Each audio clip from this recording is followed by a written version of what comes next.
جو أهل بيت كلام فصاحة وبلاغة كمسة كلامين ما تخ طالب علم بلا غور بس دقت بس دتبخل خل بديك مطالعات سيدنا أساتذة آيات الله علماء كنا استفادة بس تهري مرة عبارة بقول شيء يا أنا نيني في خطبة فصاحة بلاغة انجان سيوت يعني معنى بدون فصاحة بلاغة بيكنا قادو شدين تكي عمومي ميغوچا اولا فصاحت بلاغت دول میزر بد که میگو اسپرا مجمل زرشا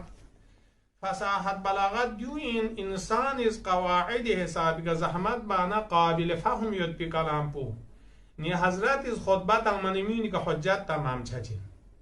اما حضرت از خطبت سے زیر منبر کنو لما گوچا خورن من کلام پو مجمل حجت تمام میشه چچک جو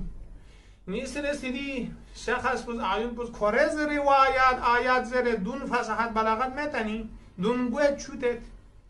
لحاظا زیر نهج البلاغه فصاحت و بلاغت یو یا گول چپتنگ دیانتان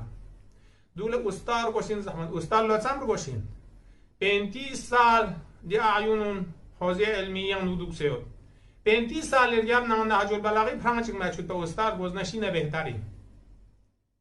ظهوری حساب چی گما گوچن کلام قرآن نهج البلاغه واسه بالاتر میں نہ قرآن آیات ظاهر محکمات گما گوید حجت شد منتهاتز قرینه منفصله متصله اون آیات برگوز دو بس باید بی